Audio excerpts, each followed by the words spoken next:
ಒಂದು ವಿಧವೆಯನ್ನು ಮತ್ತು ಆಕೆಯ ಮಗಳನ್ನು ಪ್ರೀತಿಸಿ ಆಸರೆಯಾಗುತ್ತೇನೆ ಎಂದು ಮದುವೆಯಾಗುವ ರೆಸ್ಟೋರೆಂಟ್ ಮಾಲೀಕ ವಿಜಯ್ ನಂತರ ತೂಕ ಇಳಿಸಿಕೊಳ್ಳುವ ಹುಚ್ಚಿಗೆ ಬಿದ್ದು ಜಿಮ್ ಟ್ರೈನರ್ ಮೀರಾ ಜೊತೆ ಸಂಬಂಧ ಇಟ್ಟುಕೊಂಡು ಸೀತಾಳನ್ನು ಕಡೆಗಣಿಸುತ್ತಾನೆ. ಸೀತಾ ಗರ್ಭಿಣಿಯಾದಾಗ ವಿಜಯ್ಗೆ ಆ ಮಗು ಬೇಡವಾಗುತ್ತದೆ. ಕೊನೆಗೆ ಸೀತಾ ವಿಜಯ್ನ ಅಕ್ರಮ ಸಂಬಂಧವನ್ನು ಬಯಲಿಗೆ ತರುತ್ತಾಳೆ ಮತ್ತು ಎಲ್ಲರಿಗೂ ವಿಷಯ ತಿಳಿದು ವಿಜಯ್ ತಪ್ಪಿತಸ್ಥನಾಗಿ ನಿಲ್ಲುತ್ತಾನೆ. ಸೀತಾ ಮತ್ತೆ ತನ್ನ ತಾಯಿಯ ಮನೆಗೆ ಅತ್ತೆಯ ಮನೆಗೆ ಮರಳುತ್ತಾಳೆ. ಸೀತಾಳ ಮಗಳು ರಶ್ಮಿಯ ಹುಟ್ಟುಹಬ್ಬ ಮತ್ತು ಸೀತಾಳ ಮದುವೆಯ ವಾರ್ಷಿಕೋತ್ಸವವಿತ್ತು. ಅವಳು ತನ್ನ ಗಂಡ ಅಜಯ್ಗೆ ಕೇಕ್ ತರಲು ಹೇಳಿದಳು. ಆದರೆ ಅಜಯ್ ರಾತ್ರಿ ಕಚೇರಿಯಿಂದ ಮನೆಗೆ ಬರುವಾಗ ಪ್ರತಿದಿನದಂತೆ ಕುಡಿದು ಬಂದಿದ್ದ. ಅವರಿಗೆ ಹೆಂಡತಿ ಮಕ್ಕಳ ಬಗ್ಗೆ ಗಮನವೇ ಇರುತ್ತಿರಲಿಲ್ಲ. ಇದರಿಂದ ಮನೆಯಲ್ಲಿ ಸದಾ ದುಃಖದ ವಾತಾವರಣ.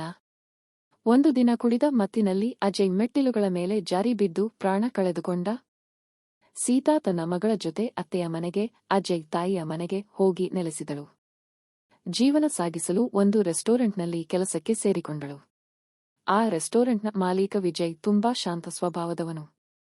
ಅವನ ಶಾಂತ ಸ್ವಭಾವದಿಂದ ಕೆಲಸಗಾರರು ಅವನನ್ನು ಗೇಲಿ ಮಾಡುತ್ತಿದ್ದರು. ಸೀತಾ ಮಾತ್ರ ಅವನಿಗೆ ಧೈರ್ಯ ಹೇಳಿ ಕೆಲಸಗಾರರಿಗೆ ಬುದ್ಧಿವಾದ ಹೇಳಿದಳು. ಇದರಿಂದ ವಿಜಯ್ಗೆ ಸೀತಾಳ ಮೇಲೆ ಒಲವು ಹೆಚ್ಚಾಯಿತು. ಒಂದು ಸಂಜೆ ವಿಜಯ್ ಸೀತಾಳ ಹತ್ತಿರ ಹೋಗಿ ತನ್ನ ಪ್ರೀತಿ ಹೇಳಿಕೊಂಡ. ಸೀತಾ ತಾನು ವಿಧವೆ ಮತ್ತು ಒಂದು ಮಗಳ ತಾಯಿ ಎಂದು ಹೇಳಿದರೂ ವಿಜಯ್ ಅದನ್ನು ನಿರಾಕರಿಸಿದ.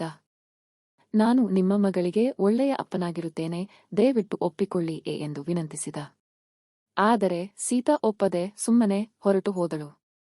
ಒಂದು ದಿನ ಸೀತಾಳ ಮಗಳು ರಶ್ಮಿ ಶಾಲೆ ಮುಗಿದರೂ ಮನೆಗೆ ಬಂದಿರಲಿಲ್ಲ. ಸೀತಾ ತುಂಬಾ ಚಿಂತೆಯಲ್ಲಿದ್ದಾಗ ವಿಜಯ್ ರಶ್ಮಿಯನ್ನು ಕರೆದುಕೊಂಡು ಬಂದ. ಅಂಕಲ್ ನನ್ನನ್ನು ಚೆನ್ನಾಗಿ ನೋಡಿಕೊಂಡರು ಎಂದು ರಶ್ಮಿ ಹೇಳಿದಳು. ರಶ್ಮಿಯ ಮತ್ತೊಂದು ಹುಟ್ಟುಹಬ್ಬ ಬಂದಾಗ ವಿಜಯ್ ಗಿಫ್ಟ್ ಕೊಟ್ಟು ಸಂತೋಷಪಡಿಸಿದ. ಇದರಿಂದ ವಿಜಯ್ ಮೇಲೆ ಸೀತಾಳ ಕುಟುಂಬಕ್ಕೆ ಒಳ್ಳೆಯ ಭಾವನೆ ಬಂದಿತು.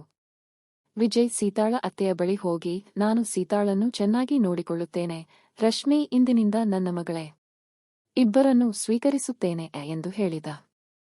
ಸೀತಾಳ ಅತ್ತೆಗೆ ತುಂಬಾ ಸಂತೋಷವಾಗಿ ಆಕೆಗೆ ಉಪದೇಶ ಮಾಡಿ ಮದುವೆಗೆ ಒಪ್ಪಿಸಿದರು.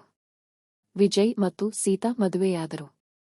ಮೊದಲ ರಾತ್ರಿ ರಶ್ಮಿ ಕೂಡ ಅವರ ಜೊತೆ ಮಲಗುತ್ತೇನೆ ಎಂದು ಹಠ ಹಿಡಿದಳು. ಬೇರೆ ದಾರಿ ಇಲ್ಲದೆ ಇಬ್ಬರೂ ಒಪ್ಪಿಕೊಂಡರು. ಆದರೆ ವಿಜಯ್ನ ತಾಯಿ ಕಮಲಮ್ಮನಿಗೆ ಸೀತಾಳ ಹೊಸ ಅತ್ತೆ ಸೀತಾಳನ್ನು ಕಂಡರೆ ಆಗುತ್ತಿರಲಿಲ್ಲ. ಅವಳು ವಿಧವೆ ಎಂದು ಸದಾ ದೂರುತ್ತಾಳೆ. ನೀನು ಮನೆಯಲ್ಲಿ ಪೂಜೆ ಮಾಡಬೇಡ ಎಂದು ಕೂಡ ಗದರಿಸಿದಳು. ರಶ್ಮಿ ಏನಾದರೂ ವಸ್ತುಗಳನ್ನು ಕೆಳಗೆ ಬೀಳಿಸಿದರೆ ಕಮಲಮ್ಮ ಅವಳನ್ನು ಬೈಯುತ್ತಾಳೆ. ಆಗ ವಿಜಯ್, ಅಮ್ಮ, ಈಗ ಕಾಲ ಬದಲಾಗಿದೆ, ಅವಳಲ್ಲಿ ಯಾವ ದೋಷವೂ ಇಲ್ಲದೆ ಎಂದು ಸೀತಾಳ ಪರವಾಗಿ ಮಾತನಾಡುತ್ತಾನೆ. ವಿಜಯ್ಗೆ ಹೊಟ್ಟೆಯ ತೊಂದರೆಯಿಂದ ಎದೆ ನೋವು ಜಾಸ್ತಿಯಾಯಿತು. ಅದೇ ಸಮಯದಲ್ಲಿ ಸೀತಾ, ನಾನು ಮತ್ತೆ ಅಮ್ಮನಾಗುತ್ತಿದ್ದೇನೆ ಎಂಬ ಸಿಹಿ ಸುದ್ದಿ ಹೇಳಿದಳು. ಸಂತೋಷದಿಂದ ವಿಜಯ್ಗೆ ಎದೆ ನೋವು ಹೆಚ್ಚಾಯಿತು. ಕಮಲಮ್ಮ ಇದನ್ನು ನೋಡಿ, ಇದೆಲ್ಲ ವಿಧವೆ ಸೊಸೆಯ ದೋಷ ಎಂದು ಸೀತಾಳನ್ನು ಬೈದಳು. ಆದರೂ ಕೂಡ ತಡಮಾಡದೆ ವಿಜಯನನ್ನು ಆಸ್ಪತ್ರೆಗೆ ಕರೆದುಕೊಂಡು ಹೋದರು. ಆಸ್ಪತ್ರೆಯಲ್ಲಿ ಡಾಕ್ಟರ್, ನೀನು ತೂಕ ತಕ್ಷಣ ಕಡಿಮೆ ಮಾಡಬೇಕು, ಇಲ್ಲದಿದ್ದರೆ ಉಳಿಯುವುದು ಕಷ್ಟ ಎಂದು ವಿಜಯ್ಗೆ ಎಚ್ಚರಿಕೆ ನೀಡಿದರು. ವಿಜಯ್ ಚೇತರಿಸಿಕೊಂಡು ಜಿಮ್ಗೆ ಹೋಗಲು ಶುರು ಮಾಡಿದ. ಅಲ್ಲಿ ಮೀರಾ ಎಂಬ ಮಹಿಳಾ ಟ್ರೈನರ್ ಮೇಲೆ ಕಣ್ಣು ಹಾಕಿದ. ಸಣ್ಣ ಉಡುಪುಗಳನ್ನು ತೆಗೆದುಕೊಂಡು ಬಂದು ಸೀತಾಳನ್ನು ಧರಿಸಲು ಹೇಳಿದರು. ಅವಳು ಒಪ್ಪಲಿಲ್ಲ. ಮರುದಿನವೇ ವಿಜಯ್ ಮೀರಾಳ ಬಳಿ ಹೋಗಿ ತನ್ನ ಮನಸ್ಸಿನ ಮಾತು ಹೇಳಿದ. ಮೀರಾ, ಮೊದಲು ಈ ತೂಕ ಕಡಿಮೆ ಮಾಡು, ಆಮೇಲೆ ನೋಡೋಣ ಎಂದಳು. ವಿಜಯ್ ಅದನ್ನು ಸೀರಿಯಸ್ ಆಗಿ ತೆಗೆದುಕೊಂಡು ಪ್ರತಿದಿನ ಕಠಿಣ ವ್ಯಾಯಾಮ ಮಾಡಿ ಪೂರ್ತಿ ತೂಕ ಇಳಿಸಿಕೊಂಡು ಫಿಟ್ ಆದ. ತೂಕ ಇಳಿದ ಮೇಲೆ ಮತ್ತೆ ಮೀರಾಳ ಬಳಿ ಹೋಗಿ ಪ್ರೀತಿ ನಿವೇದಿಸಿದ. ಮೀರಾ ಒಪ್ಪಿಕೊಂಡಳು. ಆದರೆ ವಿಜಯ್ ತನ್ನ ಮದುವೆ ಮತ್ತು ಸಂಸಾರವನ್ನು ಮರೆತೇ ಬಿಟ್ಟ. ಮನೆಯಲ್ಲಿ ಸೀತಾಳನ್ನು ಕಡೆಗಣಿಸಲು ಶುರು ಮಾಡಿದ. ಸೀತಾ ಗರ್ಭಧಾರಣೆಯ ಬಗ್ಗೆ ಮಾತನಾಡಿದಾಗಲೆಲ್ಲ, ನನಗೆ ಈಗ ಸರಿಯಾಗಿ ಅನಿಸುತ್ತಿಲ್ಲ, ಈ ಮಗು ನಮಗೆ ಬೇಡ, ರಶ್ಮಿ ಮತ್ತು ಇದರ ನಡುವೆ ಭೇದ ಭಾವ ಬರಬಹುದು ಎಂದು ಸುಳ್ಳು ಹೇಳಲು ಶುರು ಮಾಡಿದ. ಆದರೆ ಸೀತಾ ಈ ಮಗು ಬೇಕೇ ಬೇಕು ಎಂದು ಹಠ ಹಿಡಿದಳು. ಮರುದಿನವೇ ದುರಾದೃಷ್ಟವಶಾತ್ ಸೀತಾಳ ಗರ್ಭಪಾತವಾಯಿತು. ವಿಜಯನ ಸಂಬಂಧ ಮೀರಾ ಜೊತೆ ಮತ್ತಷ್ಟು ಹೆಚ್ಚಾಯಿತು. ಮನೆಯಲ್ಲಿ ಕಮಲಮ್ಮ ಕೂಡ ಅತಿಥಿಗಳ ಮುಂದೆ ನನ್ನ ಸೊಸೆಯನ್ನು ಶೀಘ್ರದಲ್ಲೇ ಮನೆಯಿಂದ ಹೊರಹಾಕುತ್ತೇನೆ ಎಂದು ಹೇಳುತ್ತಾ ಇದ್ದಳು. ಒಂದು ದಿನ ರೆಸ್ಟೋರೆಂಟ್ನಲ್ಲಿ ವಿಜಯ್ ಮತ್ತು ಮೀರಾ ಮಾತನಾಡುವುದನ್ನು ಸೀತಾ ಕೇಳಿಸಿಕೊಂಡು ಬಿಟ್ಟಳು. ವಿಜಯನ ಮೋಸದ ಪ್ರೀತಿ ಅವಳಿಗೆ ಸ್ಪಷ್ಟವಾಯಿತು. ಮರುದಿನ ಬೆಳಿಗ್ಗೆ ಸೀತಾ ವಿಜಯನನ್ನು ಎದುರಿಸಿದಳು. ನನಗೆ ನಿನ್ನ ಸಂಬಂಧದ ಬಗ್ಗೆ ತಿಳಿದಿದೆ. ನಾನು ಬೇಡ ಅಂದರೂ ನೀನು ಒತ್ತಾಯಿಸಿ ಮದುವೆಯಾದೆ. ಈಗ ನನ್ನ ಜೀವನ ಹಾಳು ಮಾಡಿ ಇನ್ನೊಬ್ಬಳ ಜೊತೆ ಸೇರಿದೀಯಾ.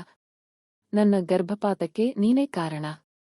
ಈಗಲೇ ಈ ವಿಷಯವನ್ನು ನಿನ್ನ ಅಮ್ಮನಿಗೂ ಮತ್ತು ನನ್ನ ಅತ್ತೆಗೂ ಹೇಳುತ್ತೇನೆ ಎಂದು ಎಲ್ಲವನ್ನೂ ಬಹಿರಂಗಪಡಿಸಿದಳು. ಅವರು ವಿಜಯನನ್ನು ಪ್ರಶ್ನಿಸಿದಾಗ ನಡೆದ ಘಟನೆಗಳನ್ನು ವಿವರಿಸಿದ. ಮೀರಾಳನ್ನು ಕರೆಸಿ ಕೇಳಿದಾಗ ಆಕೆ ಇವನಿಗೆ ಮದುವೆಯಾಗಿದೆ ಅಂತ ನನಗೆ ಗೊತ್ತಿರಲಿಲ್ಲ, ಗೊತ್ತಿದ್ದರೆ ನಾನು ಮುಂದುವರಿಯುತ್ತಿರಲಿಲ್ಲ ಎಂದು ಹೇಳಿಬಿಟ್ಟಳು. ಕೊನೆಗೆ ಕುಟುಂಬದವರು ವಿಜಯ್ ಮತ್ತು ಮೀರಾಳಿಗೆ ಕಠಿಣ ಬುದ್ಧಿವಾದ ಹೇಳಿದರು. ಲಕ್ಷ್ಮಿಯ ಅತ್ತೆ ಹೇಳಿದ ಮಾತನ್ನು ಕೇಳಿ ಮದುವೆಯಾದ ಕಾರಣ ಅವಳ ಜೀವನ ಹಾಳಾಯಿತು. ವಿಧವೆಯಾದ ಮಾತ್ರಕ್ಕೆ ಜೀವನ ಮುಗಿದು ಹೋಗಿರುವುದಿಲ್ಲ. ಸೀತಾ ಆ ಗರ್ಭಪಾತದ ನೋವಿನಿಂದ ದುಃಖಪಟ್ಟು ಕೊನೆಗೆ ತನ್ನ ಮಗಳೊಂದಿಗೆ ಮತ್ತೆ ಹಿಂದಿನ ಅತ್ತೆಯ ಮನೆಗೆ ಹೋಗಿ ಸುಖವಾಗಿ ಬದುಕುತ್ತಾಳೆ.